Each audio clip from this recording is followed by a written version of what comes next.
Karena yang populer, yang ngepop belum tentu benar. Bagaimana cara mengujinya? Mari kita periksa. Pelan-pelan periksanya. Apa sih populer itu?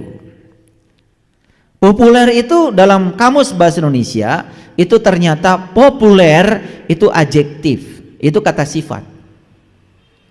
Saya menemukan ada 4 yang penting dalam kamus. Jadi populer itu artinya yang pertama dikenal dan disukai orang banyak. Dikenal dan disukai orang banyak. Itu namanya populer. Sekarang kalau saya tanya, Bapak Ibu, Bapak tanya, suka berwudu? Suka. Tanya kebanyakan orang coba, apa sih wudu itu? Jawabannya sama, seragam. Pasti bersuci, bukan? Pasti bersuci, bukan? Lah kenapa Anda mengatakan wudu bersuci? Karena banyak orang ambil air kemudian dibasuhkan ke muka, basuhkan ke tangan, basuhkan ke kaki, lalu setelah itu mengatakan kita sudah suci, kan begitu. Ada yang salah nggak di sana? Nggak salah, tetapi itu kebanyakan. Kalau orang yang sadar dia akan tanya, apa betul setelah dibegitukan tadi itu badan saya suci? Air kencing masih di dalam, berak pun gak keluar semua, masih di dalam. Lucunya lagi, celana kolor kita ketetesan air kencing 1 tetes, dibuka, taruh di dalam masjid. Kita lupa bahwa sebetulnya yang ada di kantong kemih kita ribuan tetes. Harusnya kalau kolor kita yang ketetesan 1 tetes dibuka dan ditaruh di pinggir masjid, harusnya kantung kemih pun minta dibuka dulu sama dokter, taruh dulu di rumah sakit biar tubuhmu suci. Saya ngomong pakai bahasa awam nih, bahasa umum supaya kita waras. Apa saya tidak pernah melakukan wudhu kayak gitu? Ya wudhu sama. Kalau enggak wajah saya udah kayak apa? Saya perlu air. Tetapi itu wudhu tingkatannya tingkatan permulaan. Karena wudhu bahasa Arabnya adalah wudhu wal doa wau doain. Wudhu itu artinya adalah berpisah. Jadi setelah saya pelajari secara etimologi wudhu artinya berpisah, saya mulai bertanya pada diri saya, apa saya sudah berpisah dengan kotoran saya? Apa sudah berpisah dengan yang selain Tuhan? Karena kalau wudhu itu berpisah, berarti sholat itu artinya menyatu. Bagaimana kita bisa menyatu dengan Tuhan kalau kita masih menyatu dengan yang selain Tuhan? Makanya Nabi Ibrahim mengatakan, wa ma ana minal musyrikin. Bebaskan dulu kamu dari yang selain Tuhan, baru kamu akan menyatu pada Tuhan. Wudhu yang kayak gitu belum pernah kita cari. Kita lebih puas wudhu yang kayak gitu. Bahkan tata caranya pun ngikutin kebanyakan orang, bukan? Betul nggak? Seperti itu tata cara yang diajarkan oleh Rasulullah. Apa betul kita membaca teks langsung yang diajarkan Rasulullah? Atau kita mengikuti kebanyakan orang mengajarkan seperti itu? Itu populer. Saya menawarkan, mau nggak saya ajarkan wudhu yang betul-betul memisahkan dirimu dengan selain Tuhan, dan kamu bisa manunggal bersama Tuhan. Jarang yang mau. Makanya kalau wudhu cuma sekedar begitu, apa kita akan sukses sholat? Enggak. Ketika kamu sholat tetap aja pikiranmu mikirin urusan kamu sendiri, mikirin cicilan, gunting hilang. Dan lucunya habis sholat kita mengatakan sudah menyembah Tuhan, untung aja Tuhan diam. Coba kalau Tuhan itu rewel, ketika bilang tadi kamu sholat, iya. Menyembah siapa? Menyembah Tuhan. Kata Tuhan, dari mulai Allahu Akbar sampai Assalamualaikum yang kamu sembah ya pikiranmu sendiri. Kamu sibuk saja dengan pikiranmu sendiri. Aku tidak merasa disembah oleh kamu sedetik pun. Aqimeh sholat tadi, zikri tidak tercapai. Bagaimana bisa mengingat Tuhan kalau kita nggak tahu yang diingat? Bukannya Nabi Muhammad juga untuk bisa sholat mi'raj dulu, jumpa dulu dong dengan yang mau disolatin, baru sholat, nyembahnya jadi lurus. Maka di Quran dikatakan fa'aqim wajhaka lidini hanifa, luruskan wajahmu kepada yang kamu sembah. Betul begitu? Boro-boro lurus, bolak belok. Tapi kalau sudah salam, lihat orang gak sholat, mulai mengkritiki orang. Bukan mikirin sholat saya dampaknya apa, bukan mikirin sholat saya sudah sholat belum, terus saja menyerang pihak lain. Itu namanya populer. Nah, kita jelaskan dulu nih bahasa kamus populer. Kalau berbicara tentang haji secara populer, pasti mikirnya pergi ke tanah suci. Dan kita menganggap tanah yang di sana suci. Yang bilang suci kan kita juga. Padahal maling di sana ada, yang nyolong juga di sana ada, orang berantem juga di sana banyak. Kalau disebut tanah suci kan harusnya sudah suci dong. Tapi pikiran kita mengatakan tanah suci. Ya sudah, kalau kita pergi ke sana kita jadi suci, begitu? Jadi seakan-akan suci cuma di sana, di sini nggak ada suci gitu. Sama seperti masjid, ada batas suci. Sucinya cuma di masjid aja, keluar dari masjid udah ngomong kotor juga nggak apa-apa. Karena batas sucinya kan cuma sampai di halaman. Maka di masjid ini nggak boleh ada tulisan batas suci. Pernah ada masyarakat datang ke sini, Pak mau nempel batas suci? Nggak ada. Di sini batas suci tidak ada. Suci di masjid dan di luar masjid. Nggak boleh dibatasi. Padahal Allah bilang dalam Al-Quran, walillahi 'alan nas hijjul bait, wajib setiap manusia berkunjung ke rumah Tuhan. Nah, Tuhan bilang juga dalam hadis qudsi, langit dan bumi tidak akan cukup menampung zatku, tapi qalbunya orang yang beriman, itulah rumahku. Jadi yang namanya Baitullah versinya Quran, versinya Allah, itu qalbu. Nah, ketika diajak untuk berkelana ke dalam qalbu, banyak yang nggak mau walaupun gratis. Tapi ke sana nunggu 12 tahun, bayarannya mahal, juga rela menanti. Saya tidak menyalahkan sana, bagus, itu diajarkan pada leluhur kita. Tapi ke sana cuma melihat simbol-simbol, tidak mengerti kenapa tawaf 7 putaran, kenapa mulainya dari Hajar Aswad, kenapa lewat Multajam, kenapa lewat pintu Ka'bah, kenapa lewat Makom Ibrahim, kenapa lewat Hijir Ismail, kenapa lewat Rukun Yamani, kenapa geometrinya lingkaran padahal Ka'bahnya juga kotak. Gak ngerti, ya sudah jadi robot kita.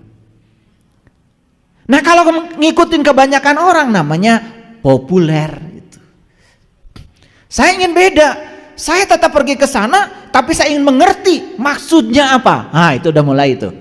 Mulai mengasingkan diri dari populer karena ingin dapat yang lebih baik, ingin dapat yang lebih itu.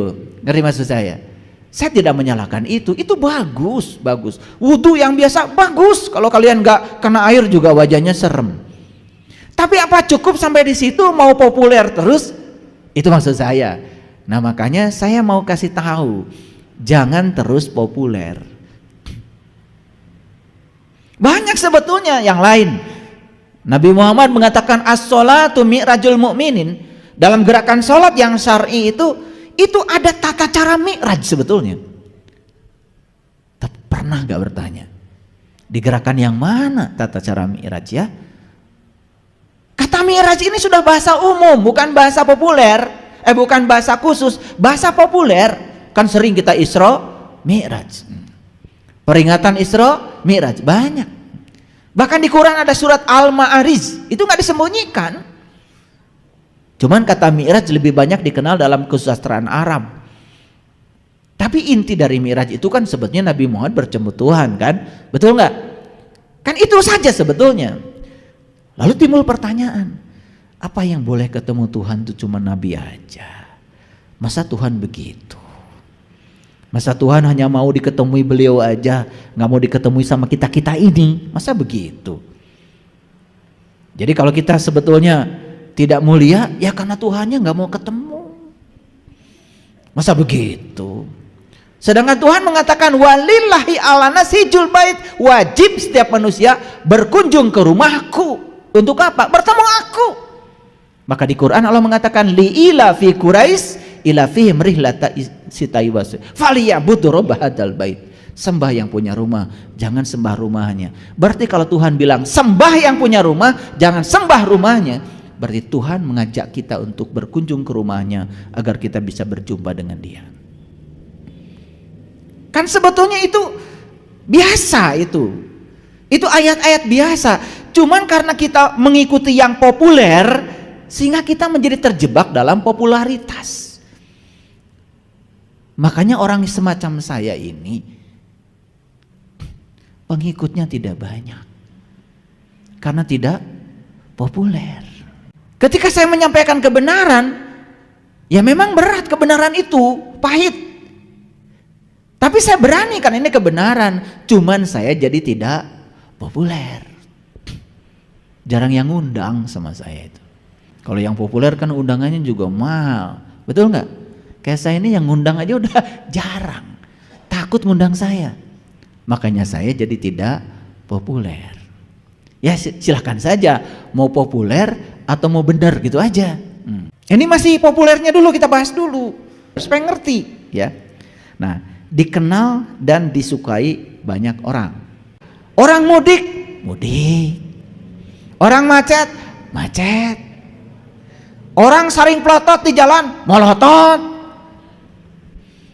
Populer jadinya. Tidak ada keinginan untuk menjadi orang khusus.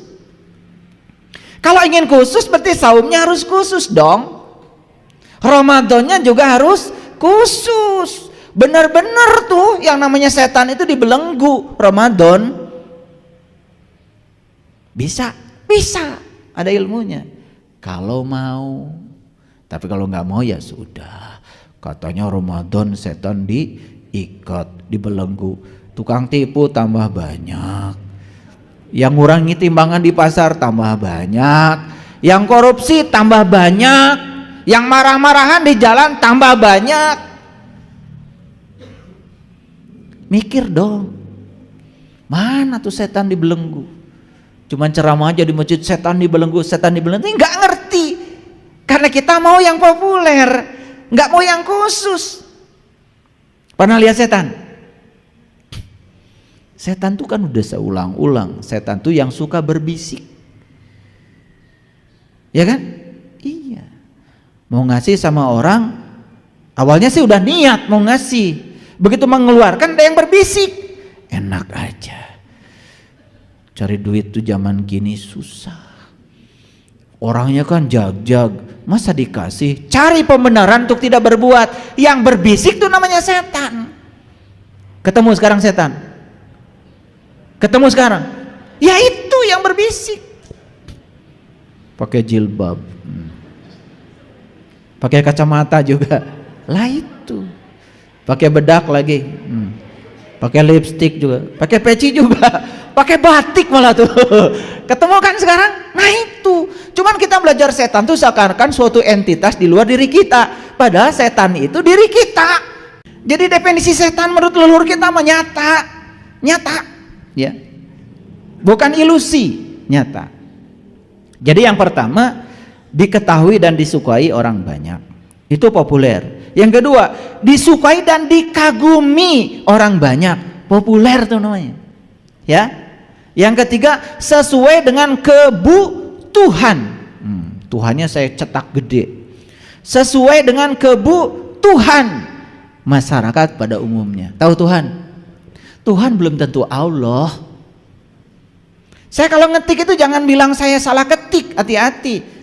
Ini lihat, sesuai dengan kebutuhan masyarakat pada umumnya. Tahu Tuhan?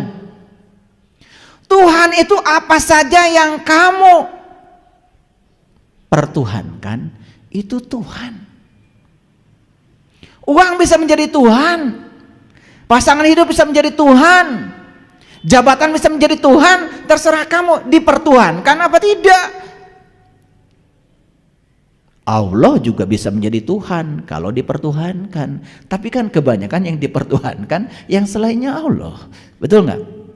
Nah makanya sesuai dengan kebutuhan orang banyak. Karena orang banyak itu kan menuhankannya apa saja yang mau dipertuhankan. Ada nggak orang menuhankan duit? Ya udah, itu populer. Paham? Kan sekarang ini kalau melihat orang, wah bahagia ya, rumahnya mentereng, mobilnya keren, betul nggak? Kasurnya king coil, betul?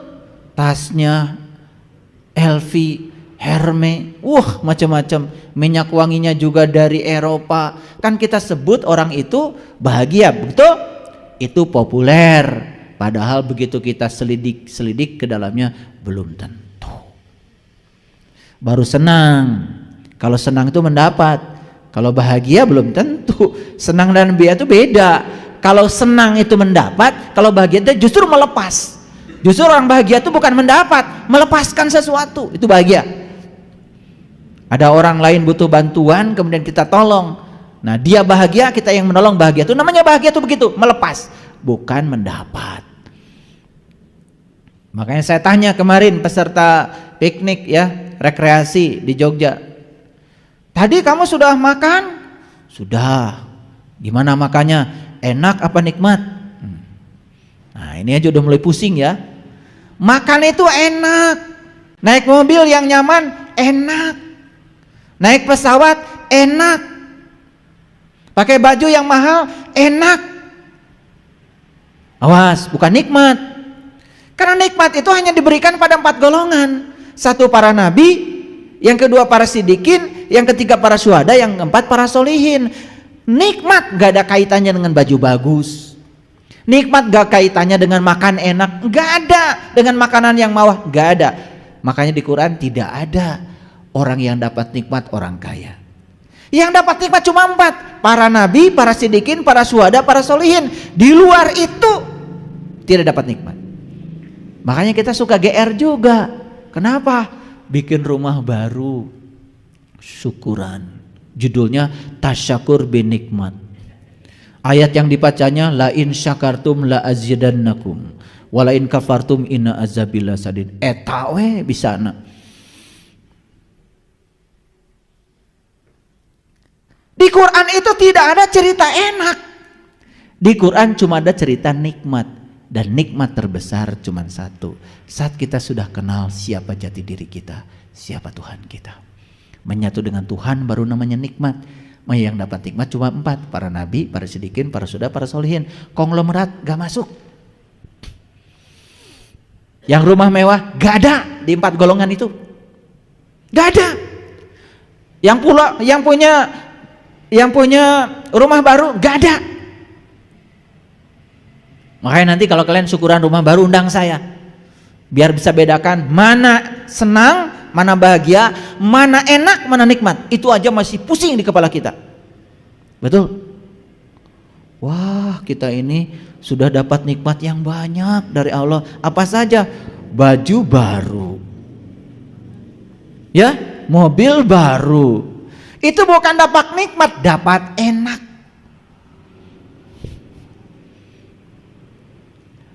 Udah biar pusing. Kan ngaji dengan saya supaya pusing.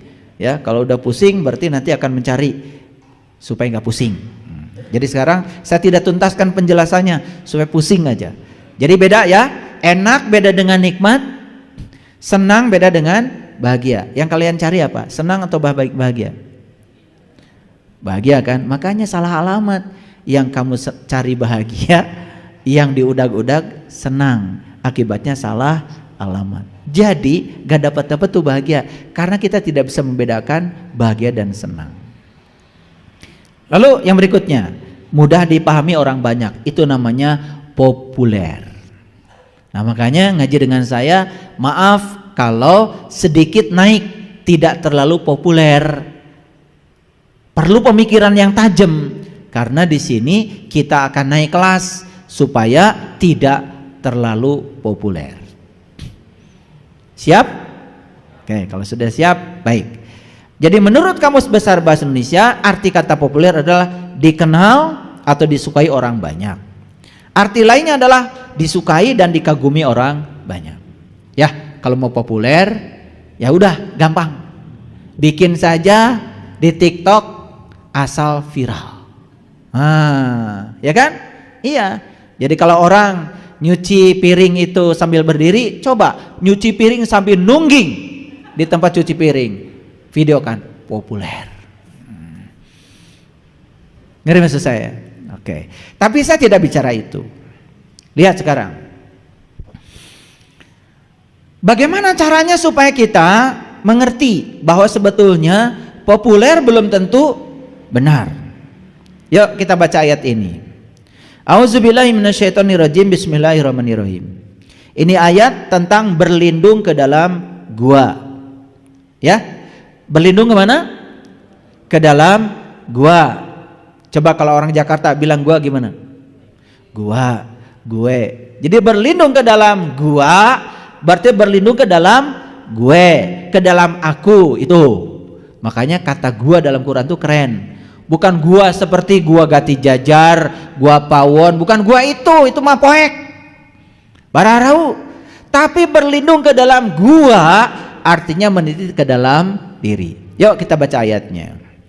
Ingatlah tatkala para pemuda itu mencari tempat berlindung ke dalam gua. Jadi para pemuda nih cari tempat berlindungnya kemana? Ke dalam gua. Kok pemuda? Di Quran itu hati-hati. Kalau ada kata laki-laki, itu pasti urusan rohani. Kalau di Quran ada kata-kata wanita, pasti urusan jasmani. Kalau di Quran ada kata-kata langit, itu pasti rohani. Kalau di Quran kata-kata bumi itu pasti jasmani. Silahkan. Saya sudah ribuan kali baca Quran dan saya klasifikasi. Ternyata begitu. Hebat itu Quran itu. Makanya pemuda, laki-laki atau perempuan? Laki. Berarti para pemuda ini bukan orang sembarangan sebetulnya. Siapa saja manusia yang mau meningkatkan kualitas ruhaninya, maka syarat pertama harus berlindung ke dalam gua. Oke, sampai sini ngerti? Nih gua. Jadi tidak ada tempat berlindung di luar diri kecuali di dalam diri. Gua. Contoh.